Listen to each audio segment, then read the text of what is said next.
Hello and welcome to Stage 7 of Giro d'Italia 2020. Corsa Rossa edition number 103, and we're getting set for a 143-kilometre blast from Matera to Brindisi in southern Italy at the end of one full week of racing. It's a 1-star on the ratings of difficulty. That would suggest that it should be handy enough for the riders as they head across from the western part of the southern heel of Italy into Puglia, down towards Brindisi, actually heading slightly further south than we were yesterday. Pretty much pan flat. Starts at minor elevation and works downhill, and then a flat run along the coast for much of the afternoon. Just 143 kilometers long. It's another one of these short, sharp shocks that is theoretically going to end in a big bunch gallop. No classified climbs along the way. 2 intermediate sprints for the riders, and coming at 76.8 and 52 kilometers to go respectively. A little bit of complication in the final 3 kilometers, but it's a straight blast through the final 1,200 meters. Profile tells its story.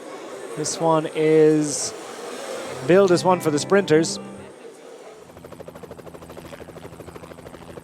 Look at this, they're really starting to accelerate because the crosswinds here already early on. You saw that colour blocking very, very exposed. Look at the right-hand side where the wind is coming from.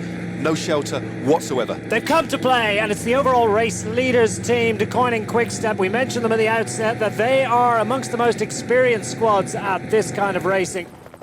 We thought there'd be potential for crosswind action today, and boy, we've got it. And look at the group, again is thinning.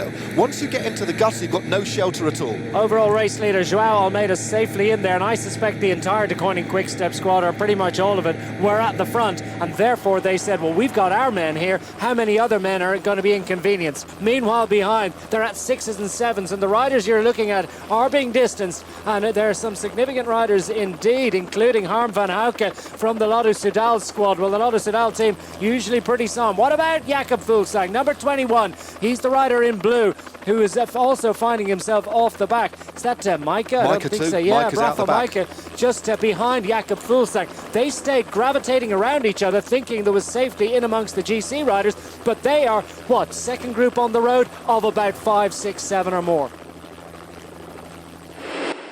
With 52 kilometers completed on stage 7 of Giro d'Italia, I can tell you we haven't even got an hour's of bike racing done just yet. It's been absolutely relentless, and it's north of 50 seconds the advantage, and it's going in the wrong direction for that group behind. So you really fear for Simon Yates and for Domenico Pozzovivo and their hopes this afternoon.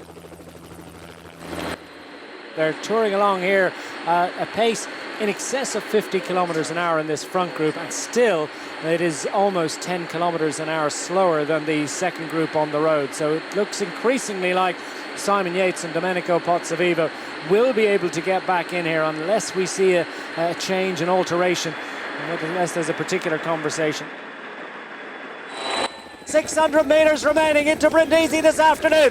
Groupama FDJ own it on the front. Arnaud Demar waiting to fire. They want to try and crowd around and ambush him. Here comes Peter Sagan onto the wheel of Arnaud Demar. It's getting busy, jockeying for position. Cricchesi tries to organise it for Fernando Gaviria. Gaviria in the wind, has to check, and it's Sagan coming behind Demar. Demar leads it out. Demar all the way to the line. Can Sagan get around, and Demar leads into the final 50 metres. Demar for the hat-trick. Demar gets it, remarkable stuff. Beautiful lead out from Groupama FDJ, and Arnaud Demar is first across the line, preventing Peter Sagan from taking the victory into Brindisi. But what about that? For a scrap, an extraordinary and exceptional third victory of the week for France, for Groupama FDJ and for Arnaud Demar. Vostro applauso per Monsieur Arnaud Demar!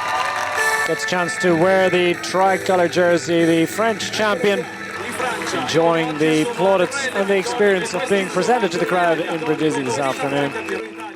Joao, this was the fastest stage ever in the Giro d'Italia. Has it been scary for you sometimes?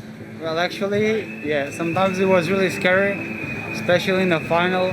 Everyone was nervous, wanted to be in the front, but I have a perfect team and they did a perfect job. Well, Bilbao actually has slipped behind Wilco Kelderman, so that's a bonus seconds perhaps gained, or a split in the peloton, or perhaps I think that's what's actually happened there. And Pello Bilbao losing 5 seconds there. So Wilco Kelderman's moved up into second position behind Joao Almeida. Just 22 years of age, an expanded and extended advantage now, 48 seconds over Wilco Kelderman, who we believe has moved into second position in the general classification. It's another day in pink for Joao Almeida.